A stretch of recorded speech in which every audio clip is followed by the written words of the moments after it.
नमस्ते दोस्तों, आप सभी का एक बार फिर से स्वागत है मेरे चैनल में। आज रिव्यू करूंगा 2024 में आई हुई तेलुगु फिल्म 35 चिन्न कथकाडु का।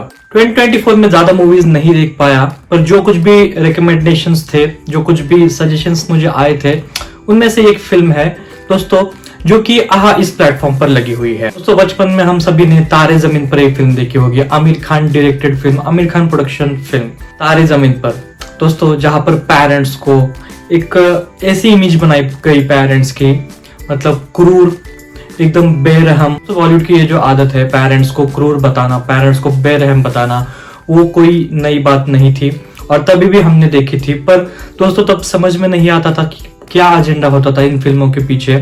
दोस्तों बॉलीवुड में एक और फिल्म आई थी उड़ान नाम की, तो वहां पर भी कैसे बाप जो रहता है उस बच्चे का, कैसे उसको क्रूर बताया है, कैसे उसको एकदम बेरहम मारने वाला पिता।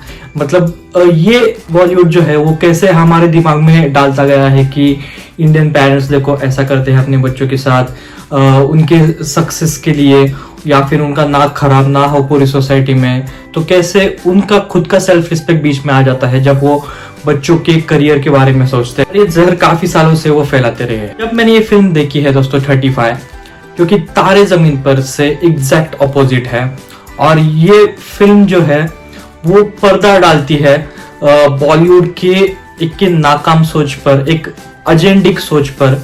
दोस्तों जो कुछ भी एजेंडा है पेरेंट्स को सबसे ज्यादा बुरा बताने का, मतलब इंडियन पेरेंट्स को एक बुरा दिखाने का, उनकी इमेज बुरी दिखाने की पूरे ऑडियंस को, इन सब पर ये फिल्म पर्दा डालती है। और क्या खास पर्दा डालती है। मुझे ये फिल्म कैसी लगी, तो मैं अगर बात करूं तो मैं आगे जाकर इस फिल्म के पॉजिटिव पॉइंट्स और नेगेटिव पॉइंट्स दोनों आपको बताऊंगा। फिल्म की कहानी शुरू होती है तिरुपति में। एक हस्बैंड वाइफ प्रसाद और सरस्वती, ये दोनों कपल है, उनके 2 बच्चे हैं। खासकर ये उनमें उनका जो बड़ा बेटा है अरुण, उसके अराउंड ये पूरी कहानी फिल्म की घूमती है।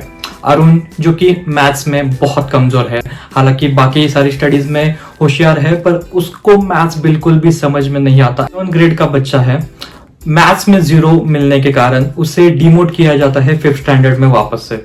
वहां पर उसको मिलते हैं चाणक्य सर। चाणक्य सर दोस्तों एक बहुत ही कठोर दिखाए गए हैं, जहां पर वो बच्चों को उनके मैथ्स में जितने मार्क गिरे हुए हैं उनसे आवाज देते हैं। मतलब अगर किसी को 65 मार्क्स है तो 65, और अरुण जो कि 0 मार्क्स लाता है मैथ्स में, उसको 0 कहकर पुकारते हैं और हमेशा बदसलूकी से बात करते हैं, उसे बेंच पर खड़ा रखते हैं और उसे बिल्कुल भी रिस्पेक्ट नहीं देते। कारण अरुण जो है वो पर्सनल दुश्मनी ले लेता है चाणक्य सर से और उनके खिलाफ काफी खुराफती करने लगता है। ये जब बात चाणक्य सर के समझ में आती है तो वो प्रिंसिपल के पास ले जाकर समझाता है प्रिंसिपल, पर जब बात हद से आगे बढ़ जाती है तो अरुण को सस्पेंड किया जाता है स्कूल से। और ये बात से अरुण के माता पिता दोनों भी परेशान हो जाते हैं। पर एक चांस दिया जाता है अरुण को, अगर वो 35 मार्क्स लाता है मैथ्स में तो फिर उसे वापस से स्कूल में लिया जाएगा। तो क्या अरुण 35 मार्क्स ला पाएगा या क्या उसे स्कूल में वापस से एडमिशन मिल पाएगा, ये सब जानने के लिए आपको ये फिल्म आहा इस प्लेटफॉर्म पर देखनी होगी, जो कि सिर्फ तेलुगु लैंग्वेज में अवेलेबल है। बाकी बात बाद में करेंगे। मुझे सबसे पहले नाराजगी हुई है आहा इस प्लेटफॉर्म से। मतलब दोस्तों एक फैमिली ड्रामा मूवी है, एक फील गुड मूवी है, और काफी लंबी इनकी ऑडियंस होती है, काफी बड़ी इसकी ऑडियंस होती है। खासकर इंडियन ऑडियंस जो है वो ऐसी फिल्में बहुत देखना चाहते हैं। पर दोस्तों ये फिल्म सिर्फ और सिर्फ तेलुगु में अवेलेबल है इंग्लिश सबटाइटल्स के साथ।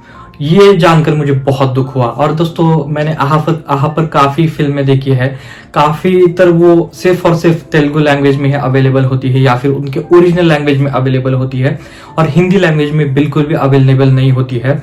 और मुझे लगता है कि ऐसी बढ़िया फिल्में जो आती है, ऐसी फैमिली ड्रामा फिल्में जो आती है जिनकी बहुत बड़ी इंडियन ऑडियंस है, वो कहीं ना कहीं मिस कर जाती है ऐसी बढ़िया फिल्में देखने के लिए, क्योंकि काफी लोगों को सबटाइटल्स समझ में नहीं आती, या फिर इंग्लिश समझ में नहीं आती, या फिर उनको तेलुगु समझ में नहीं आती, पर वो फिल्में देखना चाहते हैं पर वो सबटाइटल्स के साथ नहीं देखना चाहते हैं। ऐसी ऑडियंस के लिए ये काफी नुकसान कारक है। इस प्रकार की ये फिल्म है 39 चिन्न कथकाडु, माय गुडनेस, मतलब क्या कहूँ दोस्तों, मतलब क्या फिल्म बनाई है। 2.5 घंटे की फिल्म है। हाँ, कुछ फ्लॉज भी है, वो मैं आपको आगे जाकर बताऊंगा। पर मेरे ओपिनियन में मैंने पिछले कई सालों से कह सकता हूँ ऐसी family drama feel good film नहीं देखी थी दोस्तों। तेलुगु सिनेमा जानी जाती है फैमिली ड्रामा फिल्मों के लिए, पर ये जो फिल्म है वो सच में मेरे दिल में जगह बना कर गई है। खासकर उनकी जो लव स्टोरी रहती है। सरस्वती एक 10th फेल स्टूडेंट रहती है जो कि अपने घर वालों के विरुद्ध जाकर शादी करती है प्रसाद से। उनकी जो वो हल्की सी एक 5-10 मिनट की love story, pre marriage love story दिखाई है। वहां पर जो कनेक्शन दिखाए गए हैं, या फिर उनकी शादी के बाद पूरी पहले हाफ में जो दिखाया है, उनके बीच में जो सीन्स होते हैं, या फिर उनके सेकेंड हाफ में जो सीन्स दिखाए गए हैं दोस्तों, बहुत बहुत बहुत बढ़िया लगता है वो बिल्कुल भी। और जैसे मैं बात कर रहा था कि सरस्वती ये जो कैरेक्टर है दोस्तों, पूरी फिल्म को लेकर ये चलती है। उसके बच्चे को 35 मार्क्स लाने के लिए एग्जाम्स में वो जो बात ईगो पर लाती है जब सरस्वती, मतलब जो आगे जो बताया गया है, मैं बिल्कुल आगे अभी आपको स्पॉयलर्स नहीं दूंगा, आप जाकर प्लीज ये फिल्म देख लीजिए दोस्तों। बहुत ही बेहतरीन कैरेक्टर है। और निवेता थॉमस, मैं काफी तारीफ करना चाहूंगा। मुझे याद नहीं मैंने इनकी पिछली फिल्म कब देखी थी, शायद दरबार में वो थी निवेता थॉमस, पर इस फिल्म में जो उन्होंने एक्टिंग की है, और शायद पहली बार ही उन्होंने माँ का रोल प्ले किया है, बेहतरीन रोल निभाया है दोस्तों।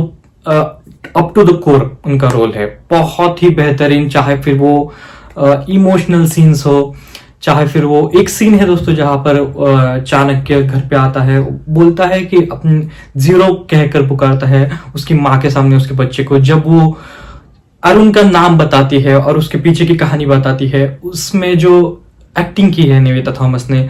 या फिर एक बार प्रसाद से झगड़ा हो जाता है, उसमें जो एक्टिंग की है पूरे फिल्म में उन्होंने जो एक्टिंग की है, hats off to Nivetha Thomas, hats off to that character. जैसे तारे जमीन पर माँ बाप को एकदम बेरहम दिखाया गया है, एकदम मार पीटने वाले बच्चे को, तो इस फिल्म में वो कैसे ऑपोजिट दिखाया है, कैसे वो उनकी दोस्तों एक, अगर आपने एक सीरीज देखी होगी कोर्ट ऑफ एक्ट, तो उसमें एक बहुत अच्छा डायलॉग है उदय नाम के कैरेक्टर का, जहां पर वो बोलता है कि माँ बाप के डिसीजन गलत हो सकते हैं पर उनकी नीयत कभी नहीं। ये जब आप फिल्म देखोगे 35 चिन्ना कथकाडु, तो आपको समझ आएगा कि इस डायलॉग का क्या अर्थ रहता है और कैसे एक विजन रहता है अपने माँ बाप का, या पूरे जो इंडिया में जितने भी माँ बाप है उनके बच्चों के प्रति उनका जो मतलब उनका जो इमेज रहता है, या फिर उसके सक्सेस का जो डेफिनेशन रहता है उनके बच्चों का। दोस्तों कोई भी माँ बाप अपने बच्चों को मतलब फेलियर नहीं देखना चाहता, इसके लिए उनका जो तरीका रहता है उनको समझाने का, वो तारे जमीन पर में कैसा अलग है, कैसा एजेंडा दिखाया है और इस फिल्म में कैसा दिखाया है, ये आप फिल्म खुद जाकर देख लीजिए। ऐसा नहीं है कि फिल्म बहुत ही परफेक्ट है। फिल्म के कुछ फ्लॉज के मैं अगर बात करूं दोस्तों, ऐसे कुछ सीन दिखाए हैं जहां पर वो क्लाइमैक्स में आते हैं तो वहां पर कहानी प्रेडिक्टेबल हो जाती है, जो कि वो सीन मुझे लगता है वो नहीं दिखाना चाहिए था। में काफी कुछ सीन्स है जो कि बिल्कुल कट कर देना चाहिए थे। 2.5 घंटे की फिल्म है, शायद 15-20 मिनट की फिल्म अगर और ट्रिम कर देते। फिल्म देखते वक्त अपनी खुद की माँ की आपको याद जरूर आएगी, इतनी मतलब कुछ सीन्स पर ये फिल्म इमोशनल दिखाई गई है। बात करते हैं ओवरऑल फिल्म की, डायरेक्टर साहब ने बहुत ही बेहतरीन काम किया है, खासकर निवेता थॉमस को कास्ट कर ऐसा कैरेक्टर दोस्तों, ऐसी एक्टिंग, मतलब one of the best acting actress from 2024, one of the best performances from 2024 के लिस्ट में बहुत आगे आती है वो। और उनके जो हस्बैंड थे प्रसाद, उनका मुझे नाम याद नहीं, एक्टर का नाम क्या है, शायद विश्वदेव ऐसा कुछ तो नाम है। बहुत ही खराब एक्टिंग की है, वो एक फ्लॉज था फिल्म में। मतलब बहुत ही स्टेल दिखते हैं, बहुत ही उनके चेहरे पर कुछ इमोशंस नहीं दिखाई देते हैं पूरे फिल्म में। बाकी के जो सीन्स है, जो एक्टिंग परफॉर्मेंसेस है, छोटे बच्चे अरुण का भी, साइड कैरेक्टर्स का भी वो बढ़िया है। प्लॉट स्टोरी काफी बेहतरीन है, एग्जीक्यूशन काफी शानदार है, जो इमोशनल सीन्स है वो बहुत स्ट्रांग है। खासकर इस फिल्म का जो क्लाइमैक्स है दोस्तों, आंखों में आपके बिल्कुल आंसू आने से कोई नहीं रोक सकता है। इस फिल्म का क्लाइमैक्स देखकर, इतना बढ़िया क्लाइमैक्स लिखा है इस फिल्म का। मैं इस फिल्म को देना चाहूंगा 8 आउट ऑफ 10 स्टार्स। अगर आपको ये फिल्म देखनी है, आहा पर जाकर देख लीजिएगा। तेलुगु में इंग्लिश सबटाइटल्स के साथ अवेलेबल है। हिंदी में कब आएगी बिल्कुल पता नहीं है मुझे, पर जल्दी हिंदी में आए, मैं ऐसा रिक्वेस्ट करता हूँ, ऐसी होप करता हूँ। और दोस्तों, वीडियो पसंद आए तो प्लीज चैनल को सब्सक्राइब कर देना प्लीज। और मिलते हैं अगली वीडियो में, तब तक के लिए बाय बाय, गुड नाइट।